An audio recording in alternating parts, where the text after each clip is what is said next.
તમે શાંતિથી પોતાનો પ્રવાસ માણી રહ્યા હોય, તમે યાત્રા કરી રહ્યા હોય, તમે સુરક્ષાના કામમાં હો, તમે પોતાના સામાન્ય કામમાં હો, તમે કલ્પનાય ન કરી હોય કેમ કે વરસાદ પણ ન હોય માથે અને અચાનક જ એવો ધસમસતો પાણીનો અને પૂરનો પ્રવાહ આવે કે શું માણસ, શું ઇમારત, શું પ્રાણી બધું જ વહી જાય ત્યારે શું કરવાનું? ક્યારેય ન જોઈ હોય વિકાળમુખી તસવીર નેપાળથી સામે આવી છે. શરૂઆતમાં નેપાળમાં આવેલા એક પૂરની કરીશું વાત. નમસ્કાર, આપની સાથે હું દેવાંશી.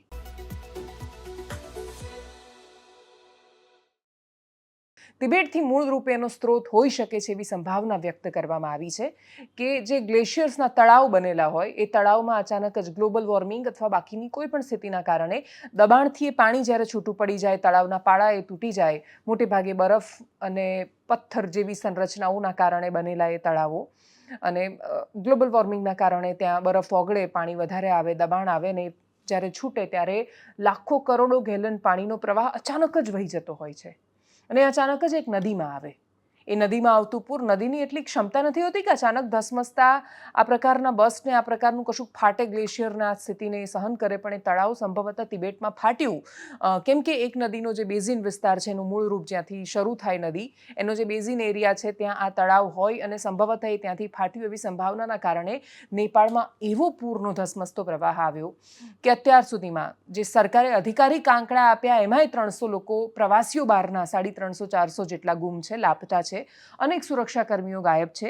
જે લોકો ત્યાં પોતે સુરક્ષાનું કામ કરી રહ્યા હતા, પોતાની ડ્યુટી કરી રહ્યા હતા, એ ગાયબ છે. રેસ્ક્યુ માટે જ્યારે હેલિકોપ્ટર મોકલવામાં આવ્યા, હેલિકોપ્ટરને જ્યાં લેન્ડ થવાનું છે હેલિપેડ આખું પાણીમાં વહી ગયું છે. પાયલટ જ્યારે પાછા કાઠમંડુ પહોંચ્યા, નેપાળની રાજધાની, ત્યારે એમણે રિપોર્ટિંગના નામ પર માત્ર એ કહ્યું કે અમે જે ગામમાં રેસ્ક્યુ માટે ગયા એ ગામ જ નથી દેખાતું. ચારેય બાજુ પાણી અને કાટમાળ જ છે, બીજું કશું જ નથી દેખાતું. એટલી ભયાનકતા છે. એની જે તસવીરો સામે આવી છે એના પરથી તમે કલ્પના કરી શકો છો. ઉત્તર પ્રદેશ સુધી 5 હાથી તણાઈને આવ્યા છે. બિહારના ઉત્તર ચંપારણ, બાકીના ચંપારણનો આખો વિસ્તાર અને એ સિવાયના અનેક વિસ્તારો કે જે બિહારના નેપાળની બોર્ડર પર આવેલા છે, 8 જેટલા જિલ્લા એવા છે, મુઝફ્ફરપુરથી લઈને ચંપારણ સુધીનો આખો વિસ્તાર કે જે એલર્ટ પર મૂકી દેવામાં આવ્યા છે. સીતામઢી સહિતના જિલ્લાઓનો એમાં સમાવેશ થાય છે. હાઈ એલર્ટ પર છે. કમ્યુનિટી કિચન શરૂ થઈ ગયા છે અને કોસી નદીમાં બહુ જ ભારે પૂર આવશે એવું કહેવાય છે.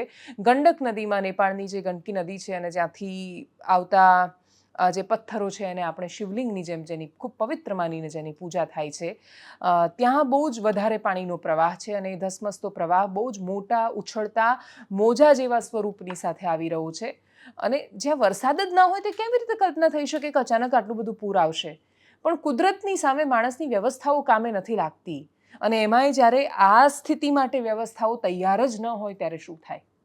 એટલે જે માણસે કલ્પના નહોતી કરી એ સ્થિતિ સામે આવીને ઊભી છે. ગ્લોબલ વોર્મિંગ હવે માત્ર ચર્ચાનો કે પછી આપણે ત્યાં શાળામાં પાઠમાં ભણીએ પર્યાવરણના એ પ્રકારનો વિષય નથી રહ્યો.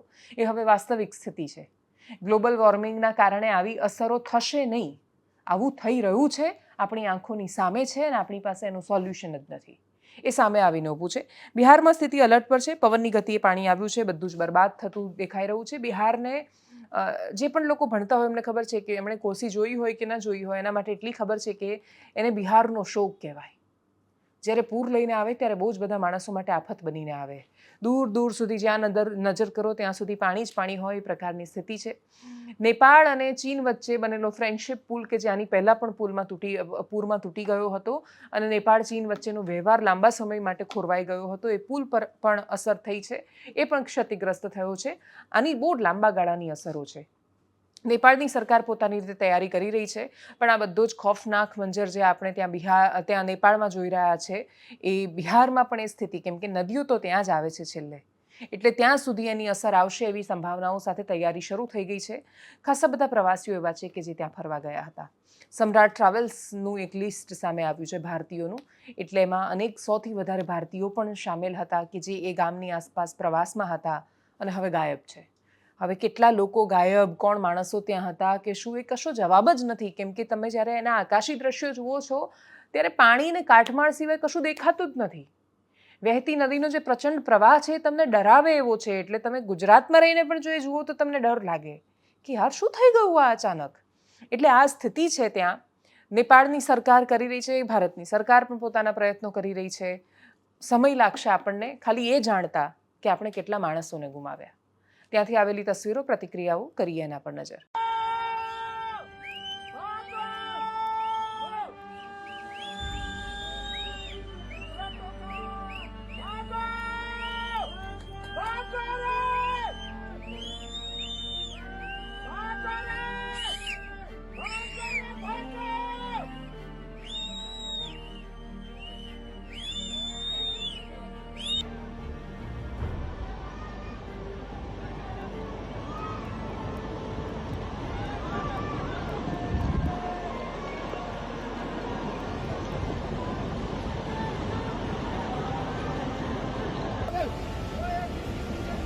लो ट्यूशनी बाजारे गयो यार लो गयो यार ओ ए सिला यता यता आऊ यता आऊ यता यता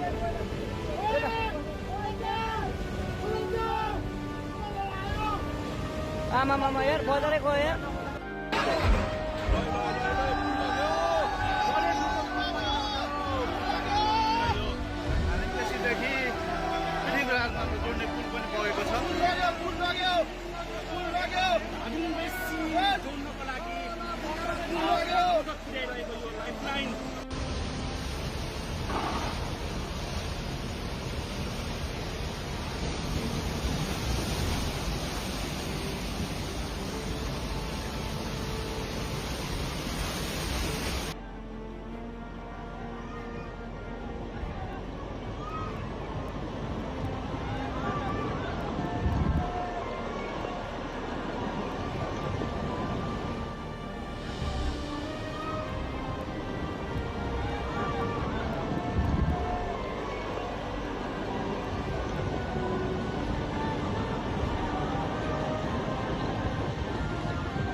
हेलो गाइस, ये देखिए कैलाशपुरी बैराज में नेपाल से हाथी बहते हुए आ रहे हैं और इसको रेस्क्यू टीम निकालने के लिए कोशिश कर रही है। वो हालांकि नेपाल से बहते हुए आ रही हैं कैलाशपुरी बैराज में। वो आप लोग को दिखाया जा रहा है कि देखिए कैसे कैसे हाथी को निकाला जा रहा है। और एक नहीं 4 या 5 हाथी हैं, समथिंग 4 या 5 हाथी हैं और इनको 5 हैं और इनको निकालने की पूरी कोशिश की जा रही है और इनको बैराज से सुरक्षित निकाल लिया गया है। અને છેલ્લે વાત જાગૃતિની કરવી છે કે માણસો જો ધારે તો શું કરી શકે. આપણને ચારેય બાજુ ખૂબ ભ્રષ્ટાચાર દેખાય છે અને ભ્રષ્ટાચાર વાસ્તવિકતા જ છે. આસપાસ તમે થઈ રહેલા કોઈ પણ કામને જઈને એને જો સમજીને જોવા બેસો તો તમને ખબર પડે કે આમાં ખોટું થયું છે. પ્રશ્ન એ છે કે કશું ખોટું થઈ જાય ત્યારે આપણને કેમ ખબર પડે છે અને જાગૃતિ શું કરી શકે. આપણા હાથમાં રહેલું મોબાઈલ એ ખાલી ઇન્સ્ટાગ્રામની રીલ જોઈને ખાલી ટાઈમપાસ કરવા માટે નથી. તમે એની મદદથી શું કરી શકો. શરત એ છે કે સારા અને સાચા ઉદ્દેશ્યો. મોબાઈલથી તમારે કોન્ટ્રાક્ટરને દબાવીને ડરાવીને એની પાસેથી રૂપિયા લઈને તોડ કરવો હોય તો એ અલગ વિષય છે ને એવું બધે થાય છે. એટલે તમે એન્ટી કરપ્શન બ્યુરોની યાદી જુઓ કે ક્યાં ક્યાં ભ્રષ્ટાચારીઓને પકડે છે તો એમાં પોલીસવાળાએ પકડાય છે, કોન્ટ્રાક્ટર પણ પકડાય છે, તલાટીએ પકડાય છે, વીસી પણ પકડાય છે, ક્લર્ક પણ પકડાય છે, અને ડૉક્ટર પણ પકડાય છે, અને રેલવેના અધિકારીઓએ પકડાય છે, અને આખી લાંબી યાદી છે. એમાં પત્રકારો પણ પકડાય છે. અને શેના પૈસા લે છે? તો કે ન છાપવાના પૈસા. કોઈ માણસ કશું કામ કરી રહ્યો હતો ને એમાં એણે કહ્યું કે ના ના ભૂલ છે, હું આ છાપી દઈશ. ના છાપવું હોય તો 50,000 આપી દો, લાખ આપી દો, 5 લાખ આપી દો. એટલે આ બધી જ યાદી છે જ. અને એમાં એ વાત સાચી કરે છે, સાબિત કરે છે, અને સત્ય ફરી એકવાર આપણી સામે ગુંજે છે કે હમામ મેં સબ નંગે હૈ. તો એ જ તમારો ઉદ્દેશ્ય નથી. અને તમે જો જેન્યુઅનલી ખૂબ સારું કરવા માંગો છો, સમાજનું કશુંક સારું કરવા માંગો છો, તો તમારી પાસે રહેલો મોબાઈલ અને તમારી જાગૃતિ અને સમજણે શું કરી શકે? એનું ઉદાહરણ ભાવનગરના તળાજાથી સામે આવ્યું. તળાજાના ગઢુલા ગામથી એક ભાઈનો મને ફોન આવ્યો. વિષ્ણુભાઈ ભીલ એમનું નામ છે. અને તમે સ્ક્રીન પર વિષ્ણુભાઈને પણ જોતા હશો. વિષ્ણુભાઈને જોઈને એટલું તો સમજાય છે કે એ બહુ જ બધી પ્રોફેશનલ ડિગ્રીઓ લઈને નથી બેઠેલા. એ લગભગ સિવિલ એન્જિનિયર પણ નથી. હું એમના માત્ર પોશાક કે બોલીથી એમને જજ નથી કરી રહી, પણ એમની સાથેની વાતચીત પરથી મને એવું સમજાયું કે એમની પાસે સિવિલ એન્જિનિયરિંગની બહુ જ મોટી ડિગ્રી નથી, ને ના પત્રકારત્વની બહુ જ મોટી ડિગ્રી છે, પણ એમનામાં સમજણ છે નાગરિક તરીકેની. અને એ સમજણથી એ શું કરી શકે? તો ગઢુલા ગામમાં, તળાજાના ગઢુલા ગામમાં 3 લાખનું એક કામ ચાલી રહ્યું હતું. ધારાસભ્યની ગ્રાન્ટમાંથી ચાલતું હતું. સીસી રોડ બનવાનો હતો. દરિયાકાંઠાનો, દરિયાની પાસેનો વિસ્તાર છે. બાકીની બધી જ જે નિયમો, શરતો છે, જો પાલન ન થાય તો સરકારનો ઉદ્દેશ્ય છે. એટલે સરકારે આ વખતે સીએમએ કહ્યું આપણે સીસી રોડ બનાવીશું, લાંબા ગાળાનું આયોજન કરીશું. આ શું દરેક વખતે રોડ તૂટી જાય? પણ એ સીસી રોડમાં જો નિયમોનું પાલન ન થાય તો, એટલે જેટલી જરૂરી જાડાઈ એના બેઝ માટે જેટલું મેટલ વાપરવાનું હતું, કોન્ક્રીટની જાડાઈમાં ચોરી થઈ, મટીરિયલનો રેશિયો જે જાળવવાનો હતો એ ન જાળવ્યો. અને આ બધો જ ખેલ જ્યારે થઈ રહ્યો હતો, આપણે આસપાસ જ્યારે પણ જઈએ કોઈ પણ જગ્યાએ, તો આપણે જોઈએ છીએ કે કશું કન્સ્ટ્રક્શન ચાલી રહ્યું છે, કંઈક થઈ રહ્યું છે, પણ આપણે તો આપણા ઘરની બહાર પણ શું થઈ રહ્યું છે એમાં ધ્યાન નથી આપતા. જો થોડી નજર રાખીએ. એમણે શું કર્યું વિષ્ણુભાઈએ? તો એમણે સીધું જ ત્યાં ઓફિસમાંથી એમને જે કોન્ટ્રાક્ટરને કામ કરવા માટે વર્ક ઓર્ડર મળ્યો હતો એ લીધો. વર્ક ઓર્ડરની શરતો જોઈ, અને શરતો પ્રમાણે નીચે કામ નથી થઈ રહ્યું એ એમણે જોયું. અને એના પછી એમણે શું કર્યું? એમણે જે ટીડીઓને ફોન કર્યો એ ઓડિયો પણ હું તમને સંભળાવીશ હવે. એમણે ત્યાંથી જે વિડીયો બનાવીને મોકલ્યો છે એ પણ જુઓ. અને એટલે જ 3 લાખના કામમાં થતા ભ્રષ્ટાચારને ગામડાના એક સામાન્ય માણસ, જો એ ગામડાનો એક સામાન્ય માણસ એને ખુલ્લો પાડી શકે છે, તો શહેરોમાં વસતા સુગ્ય નાગરિકો, તમે પણ પુલ તૂટતા અટકાવી શકો છો. એવું શું કામ થાય કે આપણી આસપાસ એક પુલ બને અને પછી જઈને છેડો ખુલે જ નહીં ક્યાંય? ઉતર્યા પછી ખબર પડે કે અહીંયાથી તો ક્યાંય જવાતું જ નથી. આવા અનેક ઉદાહરણ જોવા મળે છે. માત્ર જો જાગૃતિ આવશે અને સમજણ આવશે તો પણ અડધો ભ્રષ્ટાચાર રોકાઈ જશે. ભ્રષ્ટાચારીઓની આંખોમાં તમારા મોબાઈલના કેમેરાનો ડર હોવો જોઈએ.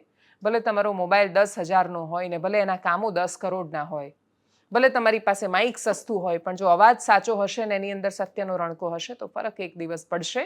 અને આ ફરક આ દેશના સારા નાગરિકો જ પાડી શકે એમ છે. એ માણસો જેમને ફરક પડી રહ્યો છે એ પાડી શકે એમ છે. ને એટલે જ વિષ્ણુભાઈ ભીલની આ સ્ટોરી હું તમારા સુધી પહોંચાડી રહી છું, જે એમણે અમને ફોન કરીને અમારા સુધી પહોંચાડી.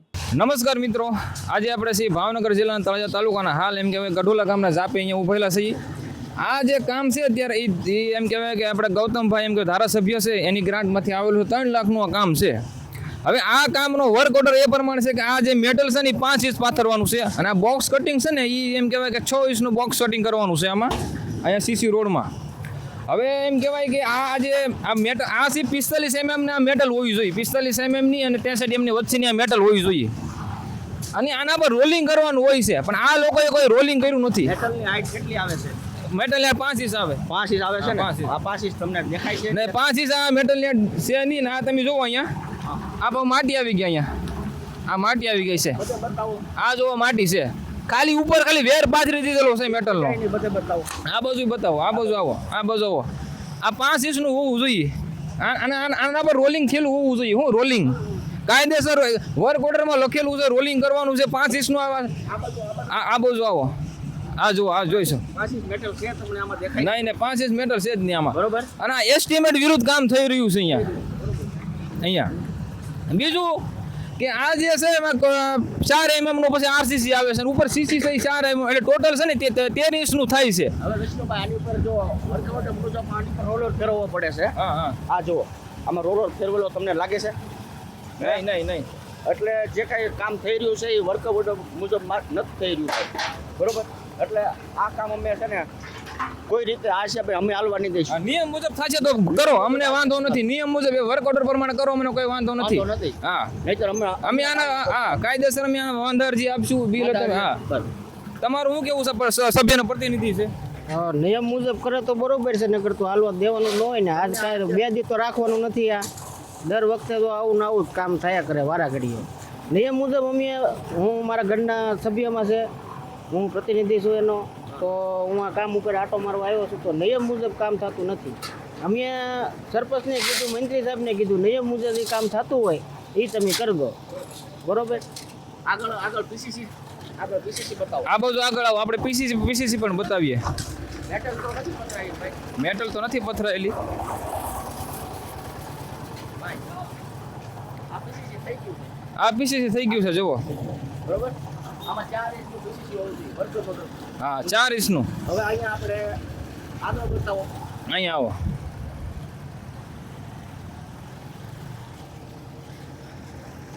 અહીંયા બતાવીએ આપણે. હા, બરોબર. આમાં જો આ કેટલા ઇંચ છે? રેતી છે. આ જુઓ, આ કેટલું છે? આ 4 ઇંચ હોવું જોઈએ, પણ આ જુઓ 1.5 ઇંચ છે. 1.5 ઇંચ છે. બરોબર. હા, મેટલ કાઢો તો. હવે આની નીચે મેટલ આવી ગઈ છે. મેટલ પણ જોઈએ આપણે. આ જુઓ મેટલ આવી ગઈ. હવે આ મેટલ આવી. હવે માપો તો. 2 મિનિટ. હા, આ આવી ગઈ મેટલ. હા. તોડી. આ જગ્યાએ 4 ઇંચ થયું છે. 4.5. એટલે મેટલ અને પીસીસી સાથે 4 ઇંચ થયું છે ને. 4.5 ઇંચ. હા, 4.5 ઇંચ. કાયદેસર મેટલ 5 ઇંચ પાથરવાનું, ઉપર રોલિંગ કરવાનું. એ રોલિંગ કર્યા પછી 5 ઇંચ થવી જોઈએ.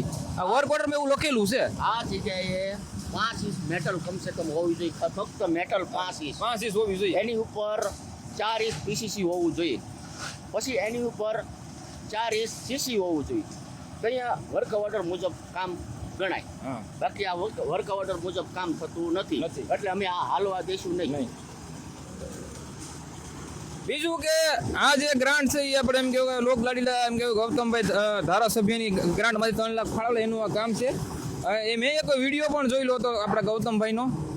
એ તળાજાના જાગૃત નાગરિકને એ લોકો એમ કહેવાય કે ગૌતમભાઈ સૂચના આપતા હતા કે કોઈ પણ પદ અધિકારી ઘટના સ્થળ ઉપર કોઈ પણ કામ ચાલતું હોય તેને ટકોર કરવી, તેમજ જવાબદાર લોકોને પણ ટકોર કરવી કે ગામમાં કોઈ ભ્રષ્ટાચાર કે તળાજામાં પણ કોઈ જગ્યાએ ભ્રષ્ટાચાર ન થાય એવું ગૌતમભાઈ એક વિડીયોમાં કીધેલું હતું.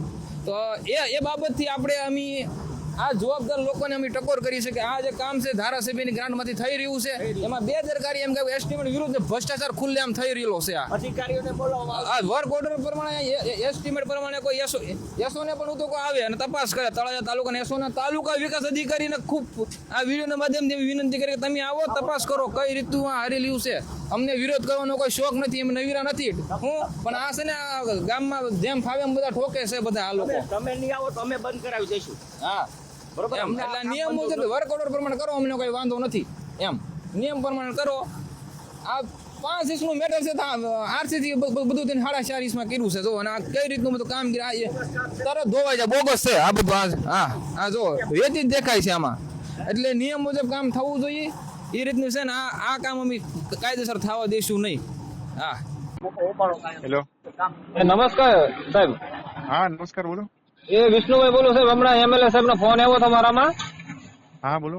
આ સીસી રોડ બાબતમાં અહીંયા ભ્રષ્ટાચાર જે થાય છે ને, અહીંયા એ લોકો દરિયાનો પીણો નાખે છે અને કોન્ટ્રાક્ટર ને કીધું કે કોન્ટ્રાક્ટર દાદાગીરી કરશે કે આ રીતનું જ કામ થશે. અને સાહેબે કીધું છે કામ અટકાવી જોઈએ એમ. ના વાંધો સાંભળો, હું તમને કહું. અશ્વિન હમણાં છે ને અમારે એન્જિનિયર અશ્વિનભાઈ આવે છે, બરાબર? ત્યાં હા, તો પણ આ લોકો ચાલુ કરે છે દરિયાનો. મારી વાત તો સાંભળો. હું તમને એમ કઉ છું કે ત્યાં અમારે છે ને તાલુકા પંચાયત એન્જિનિયર આવે છે, બરાબર? શાંતિથી નિર્ણય લઈ લેશે. તમે છે ને ખાલી હાલ સાંભળો, હું તમને શું કહું છું, શાંતિ રાખજો. બધું સારું થઈ જશે. આમાં કોઈ પ્રશ્ન હશે ને તો આપણે એનું આગળ પેમેન્ટ નહીં થાય, એની તો આપણે ચિંતા નથી કરવાની થતી, બરાબર? પણ આ લોકો રેતી નથી નાખતા ને પીણો નાખે દરિયા. મારી વાત સાંભળો, પણ હું શું કહું છું, કોઈ એવો બનાવ તમે બિલકુલ તમે ના કરતા કે કાયદા વ્યવસ્થાનો કોઈ પ્રશ્ન આવે.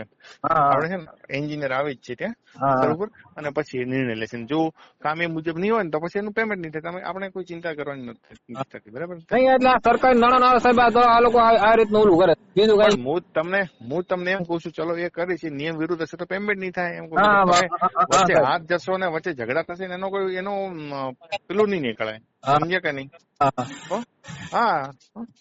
એનાલિસિસમાં અત્યારે બસ આટલું જ. જો આપ અમને યુટ્યુબ પર જોઈ રહ્યા છો તો સબસ્ક્રાઇબ કરો, ફેસબુક પર જોઈ રહ્યા છો તો ફોલો કરો, વિડીયોને શેર કરો. નમસ્કાર.